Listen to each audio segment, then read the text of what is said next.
Hi అండి, welcome to మన channel. ఈరోజు అయితే మనము ఉప్పు చేప టమాటా కర్రీ చేసుకుందాము. తక్కువ ఇంగ్రీడియంట్స్తో టేస్టీగా చేద్దామా. ఇప్పుడైతే ఉప్పు చేపలను నానబెట్టేసుకుందాం. ముందుగా స్టవ్ వెలిగించేసుకుందాం. పెద్దపాటి డేక్స్ అని అయితే తీసుకుందాం. కొద్దిగా మనం పెట్టుకున్న డేక్స్ అయితే కొద్దిగా వేడి అవ్వాలండి. ఇప్పుడైతే ఏమేమి కావాలో ఒకసారి చూసేద్దాం. ఆయిల్ అయితే ఒక 4 టీ స్పూన్లు అండి. పసుపు, ఉప్పు తగినంత, కారం మీరు తినేదాన్ని బట్టి. నేనైతే ఒక 5 టీ స్పూన్స్ తీసుకున్నానండి కారం. పోపు దినుసులు, చింతపండు రసం అండి, మీ పులుపుని బట్టి చింతపండు అండి, 1/4 కిలో ఎర్రగడ్డ, 1/4 కిలో సగం టమాటాలు. ఇప్పుడైతే ఆయిల్ వేసేసుకుందామండి. ఆయిల్ మా ఇంట్లో తక్కువ తింటారు కాబట్టి కొంచెం తీసుకున్నాను. మీరు కావాలంటే కొంచెం ఎక్కువగా తీసుకోవచ్చు. ఇప్పుడైతే పోపు దినుసుల్ని వేసేసుకుందాం. ఇందులో కొంచెం మెంతులు ఉండేటట్టు చూసుకోండి. ఇప్పుడైతే తెల్లగడ్డలు, కరివేపాకు తీసుకుందాం. ఇవన్నీ చిటపటలాడిన తర్వాత ఆనియన్స్ అయితే వేసేద్దామండి. సన్నగా తరుక్కొని వేసుకుంటే మనకి తొందరగా మగ్గుతాయండి ఆనియన్స్. ఇలా అయితే ఫ్రై చేస్తూ ఉండాలండి. మళ్ళీ ఇట్లా కలిపెట్టకపోతే కింద మాడిపోయి పైన అయితే ఉడకకుండా అలా ఉంటాయి. చూసారా, ఇలా మగ్గాలి. ఇలా మగ్గిన తర్వాత ఉప్పు, పసుపు అయితే వేసేసుకుందాము. ఇప్పుడు కొంచెం ఉప్పు వేసుకోవడం వల్ల ఇంకొంచెం మగ్గుతాయండి ఎర్రగడ్డలు. కొంతమందికి ఆనియన్స్ అంటే తెలియదు, కొంతమందికి ఎర్రగడ్డలు అంటే తెలియదు. అందుకని 2 విధాలుగా చెప్తున్నానండి. చూసారా ఎలా వచ్చిందో కలరు. ఇంకొద్దిగా వేయించేసుకోవాలండి. ఇలా వేయించుకున్న తర్వాత టమాటాలన్నీ వేసేసుకోవాలి. టమాటాలు చిన్న సైజులో కట్ చేసుకోవాలండి, తొందరగా మగ్గుతాయి.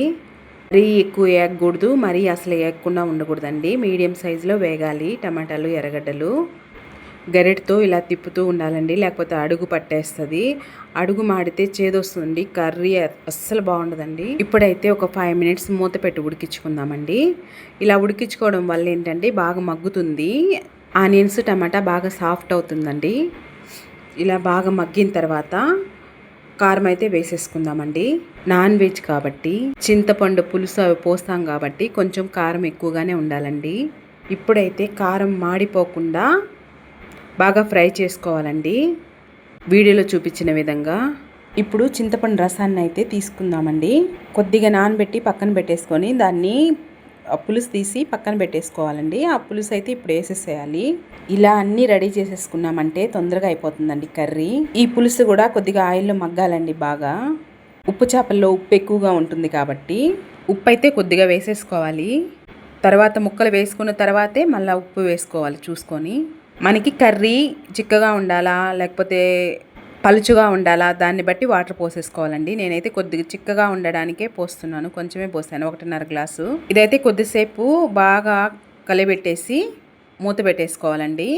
ఒక 5 మినిట్స్ మూత పెట్టేసుకొని తర్వాత నానబెట్టుకున్న చేపల్ని బాగా 2-3 సార్లు బాగా క్లీన్ చేసుకోవాలండి. బాగా దబరకేసి బాగా రుద్దాలి. ఇవి కడిగేటప్పుడు చాలా జాగ్రత్తగా ఉండండి, ముళ్ళు అయితే గుచ్చుకుంటాయి. చేపలు అయితే మరీ ఎక్కువగా నానకూడదండి. ఒక 5 మినిట్స్ నానితే చాలు, పై పొట్టంతా వచ్చేస్తుంది. చేపల పైన తెల్లగా ఉండేదంతా పోవాలండి, అప్పుడే మనకి కర్రీ టేస్ట్ వస్తుంది. నీచు వాసన కూడా లేకుండా పోతుందండి. బాగా రుద్దాలి. 2-3 సార్లు అయితే బాగా కడిగి పక్కన పెట్టేసుకోవాలండి, వాటర్ ఏం లేకుండా. మీకు చేత కాకపోయినా పర్లేదు, దబరకేసి బాగా ఇట్లా అంటే తెల్లగా మొత్తం వచ్చేస్తుందండి. ఇప్పుడు కడిగి అయితే పక్కన పెట్టేసుకుందాము. కొంతమందికి అయితే రాదండి చేపలు కడగడం, అందుకే చూపిస్తున్నాను.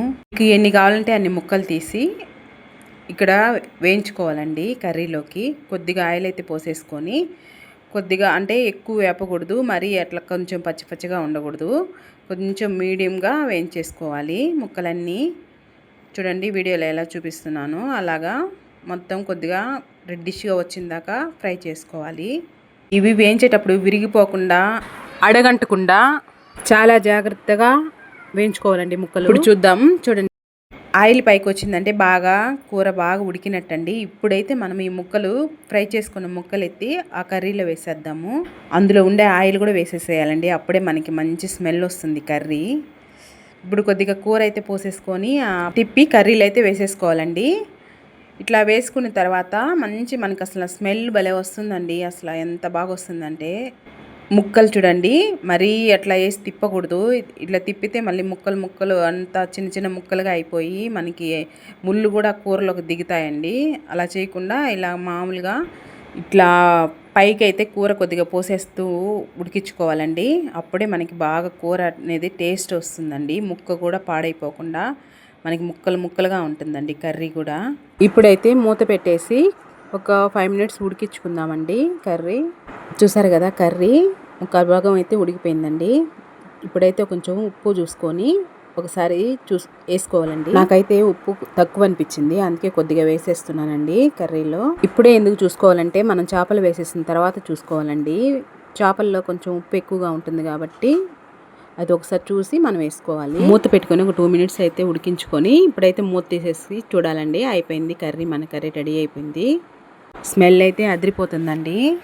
ముక్కలు కూడా ఎంత బాగా కనిపిస్తున్నాయో చూడండి కర్రీలో. మనం ముందే వేస్తే ఇవన్నీ కరిగిపోతాయండి, అందుకే నేను లాస్ట్లో వేసాను. ఈ వీడియో మీకు నచ్చినట్టయితే లైక్ చేసి, షేర్ చేసి, సబ్స్క్రైబ్ చేసుకోండి friends. Thank you for watching.